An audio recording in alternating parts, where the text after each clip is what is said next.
Hey guys, sorry I kind of disappeared off the face of the internet for like 2 months. I was kind of having some health issues, and that coupled with trying to catch up with schoolwork meant that YouTube kind of went on the back burner for a little bit.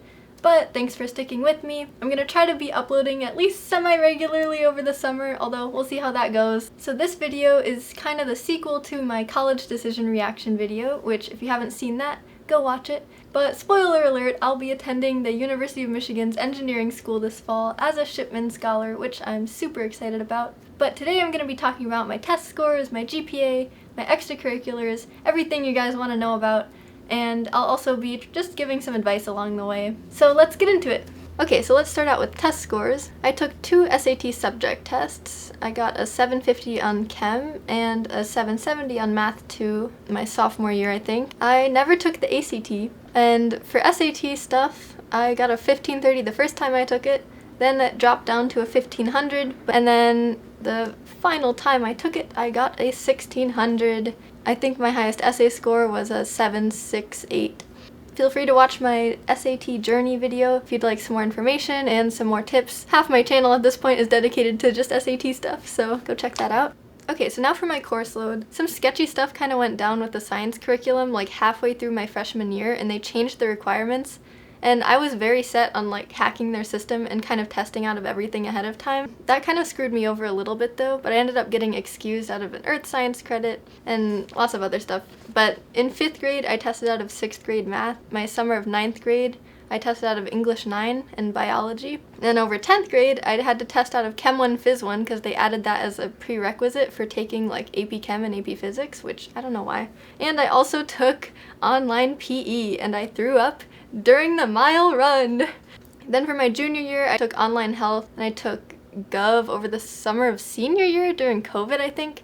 So it was way too much work to do this, but I managed to get myself out of a lot of the easier classes so I could fill my schedule with classes I wanted to actually take and more rigorous things. So if you can, I would recommend getting a lot of the prereqs out of the way that your school requires you to take in whatever way you can. So I know a lot of kids from my school also took a lot of classes online, like in middle school, which I don't think that was an option when I was in middle school, but there are a lot of crazy ways you can get ahead if you want to, but don't stress out too much about it. Also, my school doesn't like kids taking more than 3 APs per year, which nobody actually follows that rule though. So a lot of the times if your school has policies like that, you can be that one annoying kid. You can go to your counselor and be like, no, I'm a good student.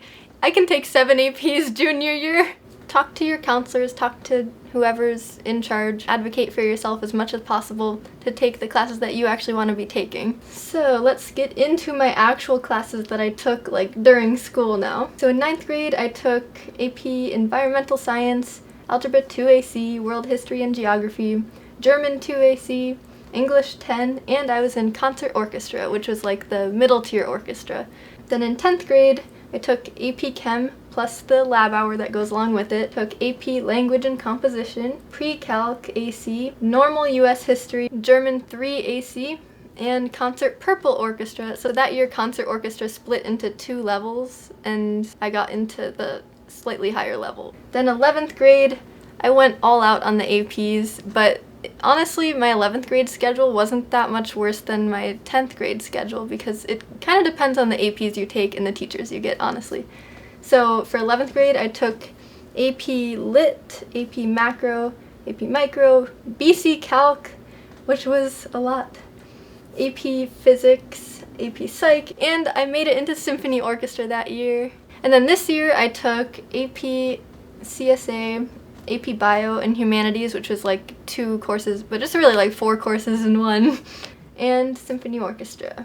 So also due to schedule conflicts, I couldn't take AP German or AP Stats or Forensic Science. I wanted to take so many other classes, but once you get to the classes where there's only like a few different hours offered, it gets really hard to balance everything. But it was probably a blessing in disguise because I didn't overload myself too much. So AP scores, I got a 5 on every test I took except for physics.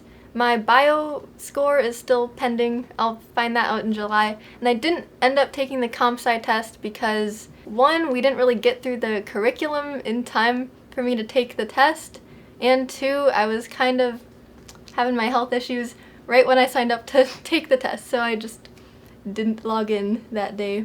Now let's get to the actual part that I want to talk about, which is extracurriculars. When it comes to extracurriculars, I feel like the best thing you can do is just honestly do what you love throughout high school, and then develop some stories that you can share, not just to colleges, but just to have, like, to share with people in your life. That's the best way to approach signing up for clubs and stuff. Like, I know a lot of people in high school who would sign up for NHS purely to, like, put it on their Common App or to just flex on people. I don't know, just for the clout of it, really. And then when it actually came time to, like, do the volunteer work and the tutoring that went along with that, they would, like, fake their hours. I don't know if anyone took NHS super seriously, and that was kind of a pet peeve of mine in high school, is people just, like, doing clubs purely for the sake of putting it on their college applications. And I honestly don't think it really helps you in the long run if you're not spending your time doing things that you actually care about and you're just kind of padding your resume. So instead of just running down my list of extracurriculars, I'm actually going to try to, like, tell my little stories that I kind of told in my college essays, because I think that's probably the most important part. I heard somewhere that a good general rule for your extracurriculars, like what you put in the activities section of the Common App, is you should be able to write, like, a full-fledged essay, like a heartfelt story about every single thing that you put there. There shouldn't be any filler stuff. And also in your essays, even if you have, like, an atypical extracurricular, something that colleges might not know a lot about, it really helps if you write, like, a super cool essay about that, in addition to listing it in the extracurriculars section. Like, it's easy to brush over something that you might have spent a lot of time doing and is really important to you. But if you don't make that, like, well known with the stories you tell about it, that might put you in a bad position. So anyway, I'll also give you guys, like, the summary of what I actually wrote in my Common App section for each of them too, with the very small word limit. So the number one thing that I did throughout high school and throughout middle school and elementary school was Science Olympiad. I feel like everyone always underestimates Science Olympiad and, like, the amount of your life it consumes when you're a part of it in the best way possible. If you don't know what it is, basically on the middle and high school level, a team of 15 students compete in 23 events for a given school. So these 23 events will be things like anatomy and physiology, where you'll study a system of the human body. There are build events like helicopters, where you build your own helicopter to fly for as long as it possibly can under given conditions. Or there's kind of combo events like code busters. You have to solve a whole bunch of ciphers in a group of 3 people as fast as possible. I'm oversimplifying, of course, but there are 23 events like that. So then there's invitationals, which are kind of like practice competitions that a lot of universities hold, and some high schools hold them, and that's where you can compete against really competitive teams from all around. And then there's your typical regional, states, and national level competitions, where you have to place in the top few teams to qualify for the next round. So the thing about scioly is every single one of these events that you join is basically like its whole own club, with, like, multiple practices a week that last for hours, and then you have 5 of those, and it can get pretty crazy. Of course, this all varies based on how serious your team is about competing, or if you guys are just doing a few events for fun. But my school decided to take it really seriously my sophomore year, and before that we were placing, like, bottom in our region. We hadn't made it to nationals since, like, 1994, which is ancient in scioly time frames.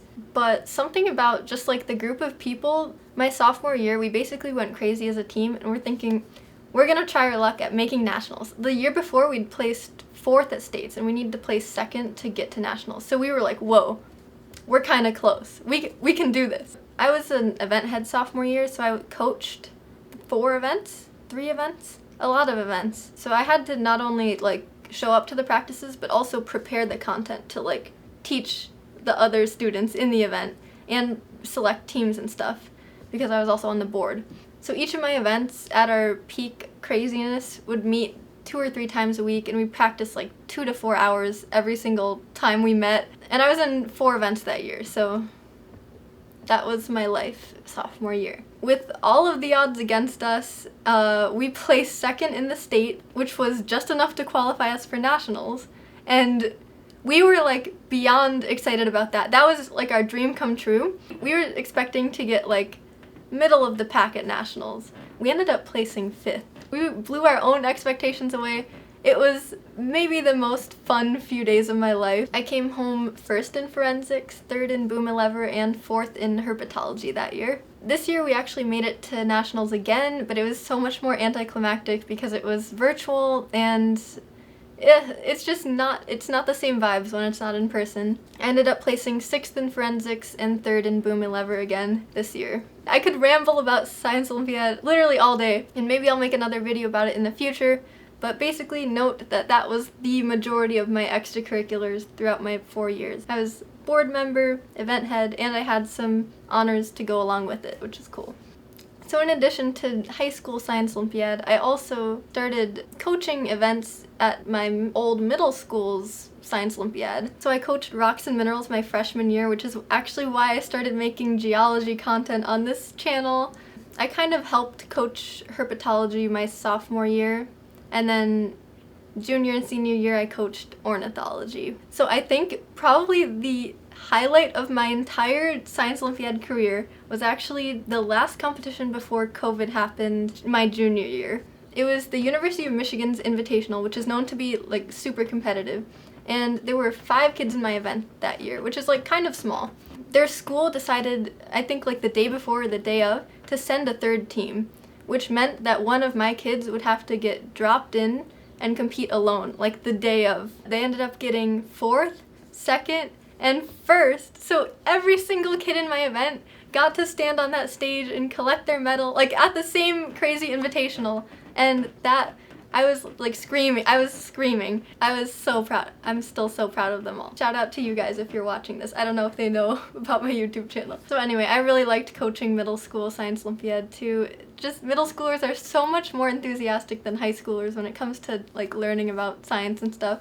So the last main scioly thing that I put all 3 of these kind of together on the Common App, I think. I actually volunteered with my elementary school science division too, just on the day of the competitions, because with elementary schools they only do like 1 competition a year and it's like a huge deal. So I was actually recruited to be like a key volunteer for that. So I got to lead kids around to their events because the venue is like at my high school, so I kind of knew where everything was, and then I got to train adult volunteers to like do the same thing. And actually the 2nd year I did it, I got to give a speech at one of the award ceremonies to like probably 1,000 or more people because my team was going to nationals that year, and I also got to like hand out the medals, which was really fun. So anyway, that's my crazy Science Olympiad obsession. Sorry I ranted so long about that, but it means a lot to me. And I will continue doing it at college. You know I'm gonna be writing those forensics tests at U of M's Invitational now. Anyway, now on to my non-Science Olympiad things. So my friend and I actually started a club at our school called STEM for Youth, and what we would do is we would create elementary school science nights from like start to finish. So we would design every single topic and activity, would be presented at all the stations. We'd recruit and coordinate volunteers to run all the stations, and also we would plan out like the venue and get all the logistics down, and it was a really good time. It taught me so much about coordinating large events, and just it gave me so many good skills of being able to like talk to adults. Before I had to do all the stuff for that club, like reaching out to principals and everything, I would be like really scared to communicate with people, but now I feel like it's so much easier. So my sophomore year, again, like the peak of my high school extracurriculars, we got about 50 families to show up. Everyone in the club and everyone who just volunteered the day of had so much fun working with all the kids and stuff, and it was cool to be a part of something like that. I was also a part of the Sustainability Coalition at my school, and that actually had a lot of different branches. I was the leader of the Education Outreach branch my sophomore and junior year, and I was a really big part of it my freshman year. Basically what we would do there is kind of similar to STEM for Youth. We would design presentations and hands-on activities for kids that we could bring to classrooms to present, to teach kids about environmental issues and ways that they can be more sustainable and stuff. So among my creations in that club was I made like a box of Legos that we would flood with water to demonstrate sea level rise. I made up a game with beans to represent Tragedy of the Commons. We would probably go around to about a couple dozen classrooms each semester and just present all this stuff. and interact with kids and stuff. Also freshman year, I donated probably like 100 succulents to the plant sale in Sustainability Club because I used to be super into propagating succulents. So I had a lot of succulents at my house. And I also helped organize the Earth Day event, which was like a family event at our school. I think it happened 2 years in a row. I'm kind of blanking on what happened sophomore year though.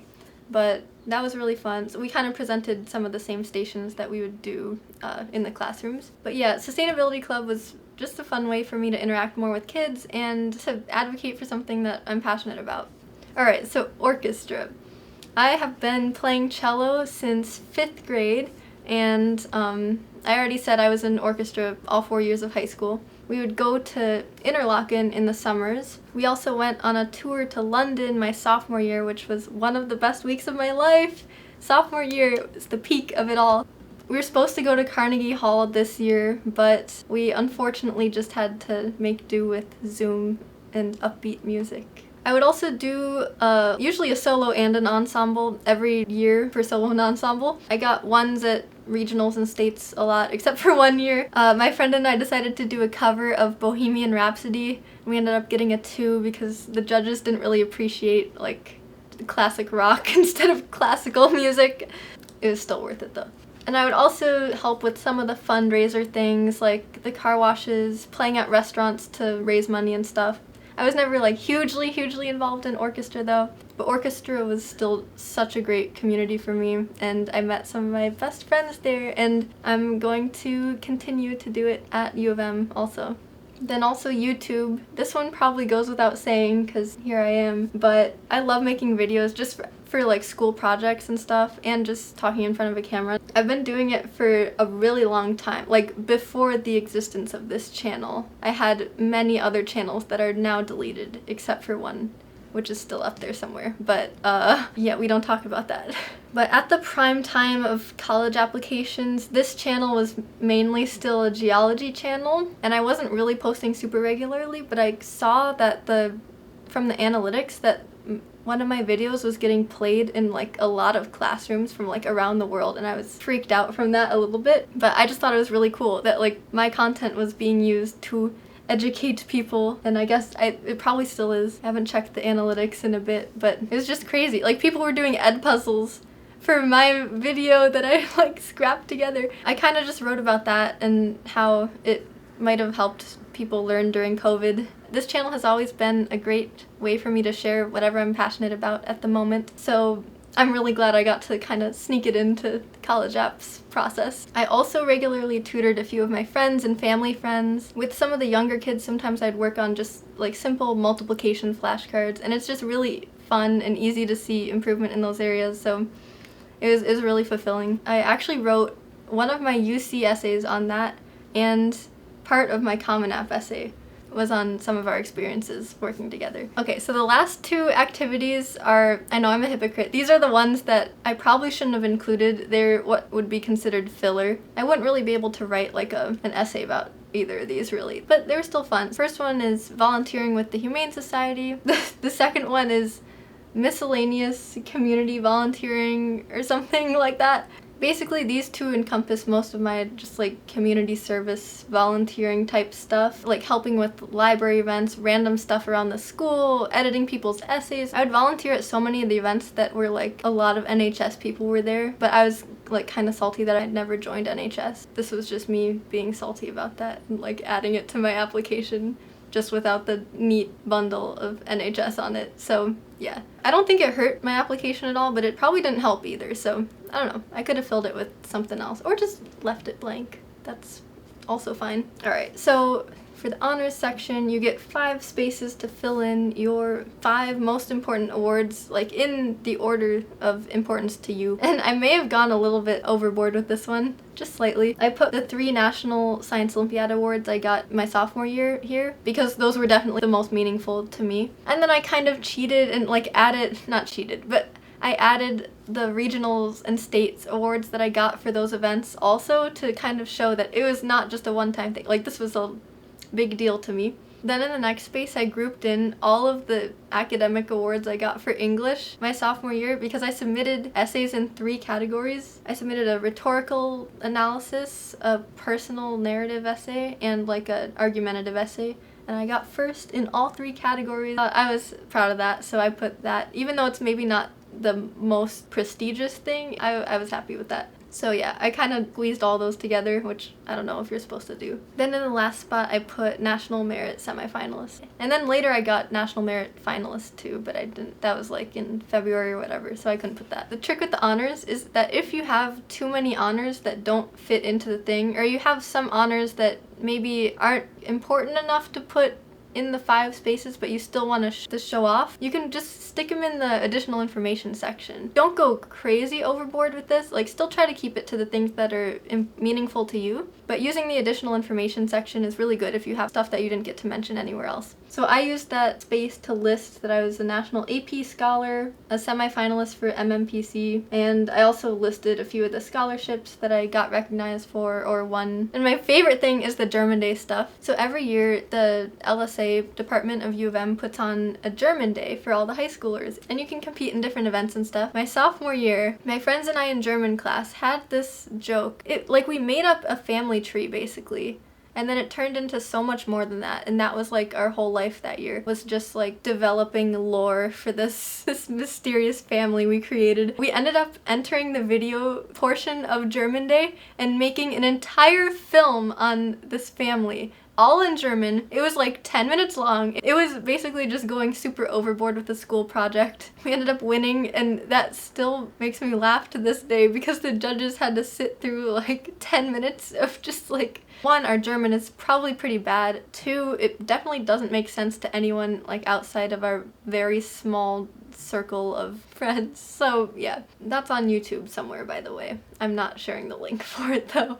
Anyway, so for the rest of the additional information section, I basically just elaborated on some of my extracurricular stuff that wouldn't fit into the little word limit they have. Oh, and I actually mentioned STEM Trick, the company that I'm part of now.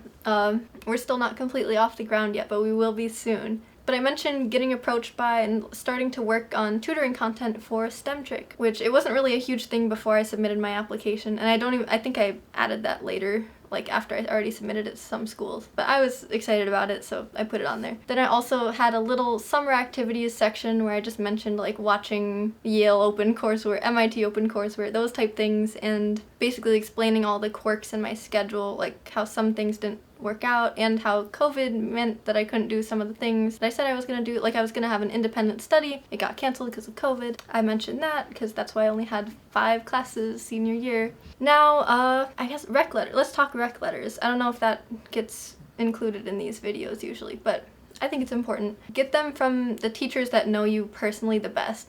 So for me, that was my AP Bio teacher, who also happened to be the head of Science Olympiad. Like, she was our teacher advisor for Science Olympiad, so she knew me very well. She got to see me, like, organize competitions and stuff, and argue with everyone in event head meetings, all that stuff. Even though I'm kind of on the quieter side in school, she got to see me outside of school when I'm actually, like, in my element, so I'm really honored to have gotten a letter from her. I got one other letter. You usually need like a math or science letter and like a humanities, Englishy, social studies type letter.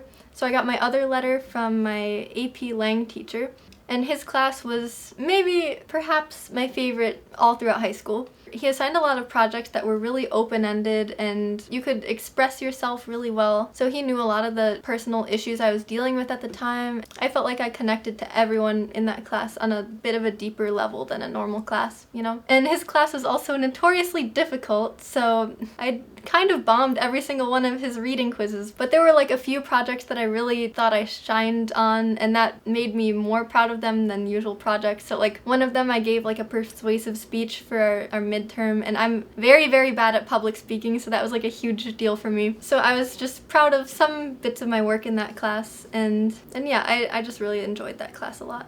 And he was a great teacher, a great writer, so he was a great person to ask for a rec letter. I don't think any of my schools needed any other rec letters, or the rest were optional, so I just didn't include any because I didn't want to bother too many people. I think it's definitely quality over quantity when it comes to your rec letters. That's pretty much my entire common application, at least, and pretty much everything, all the content that I use throughout the other applications, besides the essays themselves, which I'm not going to share because that's a plagiarism risk, and I think it's better if you don't get too influenced by other people's essays because you want to write them from your own heart. But in another video I will go over how I planned what I was going to write for each of the essay prompts, because you kind of have to do a little bit of a balancing act to make sure you don't write about the same thing twice for a given school. So that can be a little tricky, and how I chose what the most memorable parts of my high school career were to write about. And you can probably tell that there were kind of a few main things that someone reading my application might take away. Mainly that, like, I kind of love teaching and sharing my knowledge with people, whether that be through YouTube or tutoring or through coaching Science Olympiad or anything like that. And I also really love STEM and the environment, and that kind of connects to why I wanted to major in chemical engineering.